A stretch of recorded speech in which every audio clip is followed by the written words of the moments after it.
మీరు ధర్మారెడ్డి గారి గురించి చెప్పారు. కానీ జగన్మోహన్ రెడ్డి గారు మొన్న ప్రెస్ మీట్లో మీరు గమనించినట్టయితే 45 సార్లు స్వామిమాల వేసుకున్నారు, అయ్యప్ప మాల. అంతకన్నా భక్తులు ఉంటారా? సుబ్బారెడ్డి గారు సూపర్ స్వామిగా పోల్చారు ఆయన. అవును, బైబిల్ కూడా రోజు పట్టుకొని చదువుతారు కదా, బైబిల్ రోజు చదువుతారు కదా. సూపర్ స్వామి ఇంద్ర స్వామి గురుస్వామి ఉంటాడు కానీ సూపర్ స్వామి ఉండడు. నీకు అనేది ఏంటంటే పాపం జగన్మోహన్ రెడ్డిని అర్థం చేసుకోలేక ప్రజలు ఇలవెల్లాడిపోతారు. వాడికి మొత్తం తెలుసు జగన్మోహన్ రెడ్డికి జగన్మోహన్ రెడ్డికి తెలియకుండా ఏది జరగదు, సర్వం ఆయనకి తెలుసు, తెలియకుండా ఏమి లేదు. అందువల్ల ఏంటంటే జగన్మోహన్ రెడ్డి 5 కోట్లు పెట్టి సెట్ వేసినావు కదా, ఆ డబ్బులు ఎవరి అని అడిగారు ఒక జర్నలిస్ట్ అన్న. సార్ నీ ఇంట్లో 5 కోట్లు సెట్ వేసినావు, నీ సొంత డబ్బులు పెట్టి వెంకటేశ్వర స్వామి సెట్ వేసినవా, లేకపోతే తిరుమల తిరుపతి దేవస్థానం డబ్బులు ఆడుకున్నావు సార్ అని అడిగిండు ఎవడన్నా? ఒక జర్నలిస్ట్ అడిగాడా? ప్రెస్ మీటే లేదు కదా, అది రికార్డెడ్ అని చెప్తున్నా కదా. 5 సంవత్సరాలు అసలు అది కాదు, నిన్న జరిగిన ప్రెస్ మీట్ అన్నారు కదా. అందుకే నేను చెప్పిన సోమాజిగూడ ప్రెస్ క్లబ్కి రావయ్యా, మంచి మంచి జర్నలిజంలో చదువుకున్న వాళ్ళు, నేషనల్ మీడియాలో నీ పాఠవాల్యాన్ని చూపిద్దు, రావయ్యా, 1 గంట రా సోమాజిగూడ ప్రెస్ క్లబ్కి రా, నీ విజ్ఞా పాఠవాలని ప్రదర్శించు. ఇంట్లో కూర్చొని రికార్డెడ్ అదేంటి సెలెక్టెడ్ రికార్డెడ్ అది కాదు, దాన్ని అనుకోరు. నువ్వు రా చైర్లో కూర్చో, జర్నలిస్ట్లో పెట్టుకుంటారు ఖర్చు అంతా. జర్నలిస్టులు అడిగిన ప్రతి దానికి సమాధానం చెప్పు. ఉందా నీ దగ్గర సమాధానం? ఏమి ఉండదు. రికార్డెడ్ వీడియోలు ఊడేని వదులుతారు. అటు క్రిస్టియన్ని మోసం చేస్తాడు, ఇటు హిందూ సమాజాన్ని మోసం చేస్తున్నాడు. ఇప్పుడు అతని చరిత్ర మొత్తం కూడా మోసాల పునాదుల మీద నిర్మించుకున్న చరిత్రే, అది కూలిపోక తప్పదు. నేను అందుకే చెప్తున్నా, జీవితంలో ఇంకా జగన్మోహన్ రెడ్డి అనేవాడు ముఖ్యమంత్రి కాడని నేను చెప్పింది అందుకు. విఘ్నులు, మేధావులు, లాయర్లు, డాక్టర్లు, సంఘ సంస్కర్తలు, దేశభక్తులు, అర్థమవుతుందా, అన్ని వర్గాలు సకల జనులు ఈడుగా ముఖ్యమంత్రి చేయకూడదని నిర్ణయించుకున్నారు. అంతెందుకు చెప్తాను నేను అంజి గారు, మా కుర్రోళ్ళు, మేము రెడ్డి సామాజిక వర్గంలో మేము పెద్ద కంట్రీలో 7 పంచాయతీలు కొట్టినాం. 7 పంచాయతీలు కొట్టినవి ఇన్ని. ఓకే, 20 ఏళ్ళ నుంచి ఉన్నటువంటి కొంచెం కోటగా ఉన్నటువంటి పంచాయతీలు తుక్కుగా ఓడించినాం.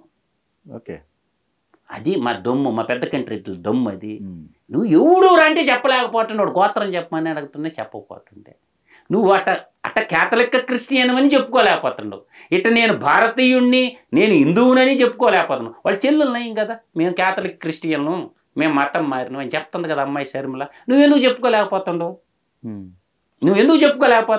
ఇప్పుడు అబ్దుల్ కలాం గారు మన దేశానికి మ్యాన్ ఆఫ్ ద మిజైల్ కదా, గొప్ప గురువు గారు కదా. అతను ఇస్లాం మతాన్ని ఆచరించిన అతను ముస్లిం అయినా కూడా ఈ దేశంలో ఉన్నటువంటి పౌరులందరూ సెల్యూట్ కొడతారుగా అబ్దుల్ కలాం గారికి. అక్కడ ఏమన్నా మతం వచ్చిందా? ఆయనే తిరుపతికి వచ్చి దేశానికి 10వ పౌరుడుగా ఉన్న రాష్ట్రపతి రిజిస్టర్లో డిక్లరేషన్లో రాశాడు ఆయన, నేను వెంకటేశ్వర స్వామిని దేవుడుగా నమ్ముతున్నానని చెప్పినాడు. సోనియా గాంధీ కూడా క్యాథలిక్ క్రిస్టియనే కదా, ఆమె కూడా డిక్లరేషన్లో సంతకం పెట్టింది కదా. నీకు నొప్పేంట్రా? నువ్వు ఎందుకు పెట్టలేదు? ముఖ్యమంత్రి అయితే ఎవడు గొప్ప? నీలాంటి ముఖ్యమంత్రులు ఎంతమంది వచ్చారో ఎంతమంది పోయారు రాష్ట్రానికి? నీలాంటి ముఖ్యమంత్రులు ఎంతమంది వచ్చారో ఎంతమంది పోయారు భయ రాష్ట్రానికి? అందువల్ల ఏంటంటే అప్పట్లో మంత్రులు ఎగిరేవాడు, ఎట్టపోయింది ఇప్పుడు ఆ గుడివాడ గుట్క ఆయన. అందువల్ల ఎందుకు పెట్టాలరా అన్నాడు. అక్కడ ఆగమన శాస్త్రాలని ఆగం చేసినవా, సనాతన ధర్మాన్ని సంకనాకిచ్చినవా, ఇప్పుడు రగిలిపోతారులా. ఇప్పుడు సనాతన ధర్మాన్ని ఆగమన శాస్త్రాలను ప్రేమించే వాళ్ళందరూ రగిలిపోతారుగా. మనకి సింహాచల దేవస్థానం ఏం చెప్పాను నేను, సింహాచల దేవస్థానము వాళ్ళ గజపతి రాజుల యొక్క వాళ్ళది. వాళ్ళు ఎన్ని భూములో దానం చేశారు. కోరుకొండ సైన్స్ స్కూల్కి కూడా వాళ్లే కదంట అంజి గారు భూమి ఇచ్చింది. ఆ రోజు భూమి లేకపోతే ఆనంద గజపతి వాళ్ళు నెహ్రూ గారితో మాట్లాడి మేము పెడతా, వాళ్ళు మామిడి తోట మొత్తం ఫ్రీగా ఇచ్చారుగా. కోరుకొండ సైన్స్ స్కూల్ దేంట్లో ఉంది? కురుపాం జమీందారు దేనికి ఇచ్చాడు? 6,000 ఎకరాలు ఇచ్చారు కురుపాం జమీందారు విశాఖ స్టీల్ ప్లాంట్కి. దానం చేసిన భూములు అమ్ముకోవాలనుకున్నారా మీరు? ఎంత దుర్మార్గులరా! 6,000 ఎకరాలు కురుపాం జమీందారు విశాఖ ఉక్కు ఆంధ్రులకు దానం చేసే భూములు మీ ఇష్టం వచ్చినట్టు అమ్మతా ఉంటే చూస్తూ ఉంటామా? వాళ్ళు 6,000 ఎకరాలు పక్కకు తీసుకుంటే ఏంద్రా మీ బతుక? మేము ప్రజల కోసం ఇచ్చాం, ప్రభుత్వం కోసం ఇచ్చాం, మేము రూపాయి తీసుకోలేదు, మా భూములు మాకేంట్రా అని అడిగారు అనుకో, ఎవడికి అమ్మతారా మీరా? ఇవాళ మునగాల జమీందారు ఎంత భూమి ఇచ్చాడా? నాగార్జున సాగర్ డ్యామ్ కట్టేటప్పుడు 50,000 ఎకరాలు. మహోన్నతులు వాళ్ళండి, మహానుభావులు అంటేను. ఈ జగనాసురుడు అనేవాడిని, ఈ కలియుగ దానవుడు అనేవాడు గురించి డిబేట్లో మాట్లాడాలంటే సిగ్గేస్తానండి. ముందు లజ్జాకరం వాడి గురించి మాట్లాడాలంటే. అందువల్ల నేనంటుండేది, ఒక తిరుమల తిరుపతి దేవస్థానం ఇక్కడైనా ప్రక్షాళన జరగాల, విద్యాదానం చేయండి, స్కూళ్ళు పెట్టండి, డబ్బు ఉంది. ఈ దొంగనా కొడకల్ని మేపేదానికంటే ఇవాళ విద్యకు దూరం అయిపోతున్న, ఫీజులు కట్టుకోలేనటువంటి పిల్లోళ్ళు ఎంతో మంది ఉన్నారు. అంజి గారు, ట్రస్ట్ పేరు మీద మీరు అన్నట్టు మంచి ఆలోచన. 1,30,000 అండి సిబిఎస్ఈ స్కూళ్ళల్లో పిల్లోళ్ళకి ఫీజులు కట్టలేక చచ్చిపోతున్నారు తల్లిదండ్రులు. స్వామి కార్యం విద్యాదానం చిరస్థాయిగా వాడు సంపాదించిన దాంట్లో 10% ఏట దేవదేవుడికి ఇస్తాడండి. ఎక్సలెంట్. అందువల్ల ఏంటంటే కనీసం జిల్లాకు ఒక స్కూల్ అన్నా కట్టండి రా. మండలానికి కట్టుకోవచ్చు అండి. అంత అంత 660 మండలాలే కదంట. అంత ఆదాయం ఉంది, అంత ఆదాయం ఉంది. ఆ స్కూళ్ళల్లో వాళ్ళకి శుభ్రంగా వెంకటేశ్వర స్వామికి భక్తి ఉద్యమం వైపు నడిపించినట్టు, విజ్ఞానాన్ని అందించిన వాళ్ళు అంటాం. మన సంస్కృతిని నేర్పిస్తాము, మనం సాంస్క్రిట్ శ్లోకాలు నేర్పించుకోవచ్చు. ఇష్టం ఉన్నవాడు జాయిన్ అవుతాడు, కష్టమైనవాడు మానేస్తాడు. ఎగ్జాక్ట్లీ. నేను అనేది ఏంటంటే అది ఒకటే. ఇప్పుడు డైరీ పెట్టండి, ఫ్యాక్టరీ పెట్టండి, డైరీని మీకు అవసరమే కదా.